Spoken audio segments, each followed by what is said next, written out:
ओम श्री गणेशाय नमः। जय श्री राधा कृष्ण। श्री राधा कुंड स्नान से जुड़ी पौराणिक कथा। भगवान श्री कृष्ण की नगरी मथुरा में गोवर्धन गिरिधारी की परिक्रमा मार्ग में एक चमत्कारी कुंड पड़ता है जिसे राधा कुंड के नाम से जाना जाता है। इसके बारे में मान्यता है कि अगर निसंतान दंपति अहोई अष्टमी कार्तिक कृष्ण पक्ष की अष्टमी की मध्य रात्रि को यहाँ एक साथ स्नान करें तो उन्हें संतान प्राप्ति होती है।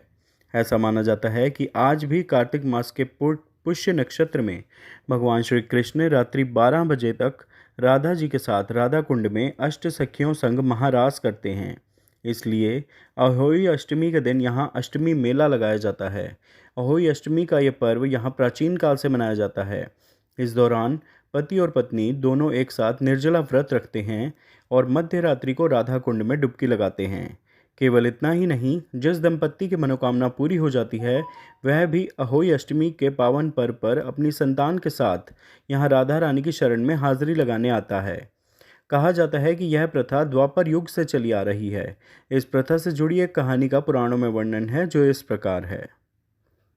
राधा कुंड से संबंधित कथा। कुंड से संबंधित एक कथा के अनुसार कंस ने भगवान श्री कृष्ण का वध करने के लिए अरिष्टासुर नामक दैत्य को भेजा था। अरिष्टासुर बछड़े का रूप लेकर श्री कृष्ण की गऊओं में शामिल हो गया और उन्हें मारने लगा। भगवान श्री कृष्ण ने बछड़े के रूप में छिपे दैत्य को पहचान लिया।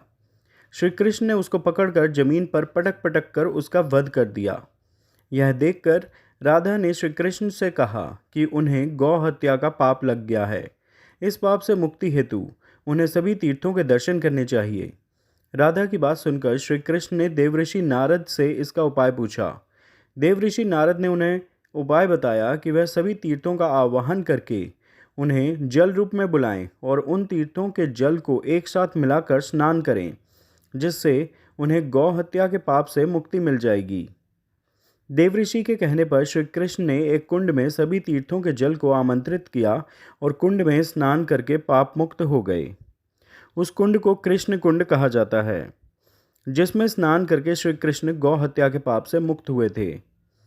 माना जाता है कि इस कुंड का निर्माण श्री कृष्ण ने अपनी बांसुरी से किया था। देवऋषि नारद के कहने पर श्री कृष्ण ने अपनी बांसुरी से एक छोटा सा कुंड खोदा और सभी तीर्थों के जल से उस कुंड में आने की प्रार्थना की। श्री कृष्ण के आवाहन पर सभी तीर्थ वहां जल रूप में आ गए। माना जाता है कि तभी से सभी तीर्थों का अंश जल रूप में यहाँ है। श्री कृष्ण द्वारा बने कुंड को देख राधा ने भी उस कुंड के पास ही अपने कंगन से एक और छोटा सा कुंड खोदा। भगवान श्री कृष्ण ने जब उस कुंड को देखा तो उन्होंने प्रतिदिन उसमें स्नान करने व उनके द्वारा बनाए कुंड से भी अधिक प्रसिद्ध होने का वरदान दिया। देवी राधा द्वारा बनाया कुंड राधा कुंड के नाम से प्रसिद्ध हुआ। माना जाता है कि अहोई अष्टमी तिथि को इन कुंडों का निर्माण हुआ था, जिसके कारण अहोई अष्टमी को यहाँ स्नान करने का विशेष महत्व है। प्रतिवर्ष यहाँ बड़ी संख्या में भक्त स्नान के लिए आते हैं।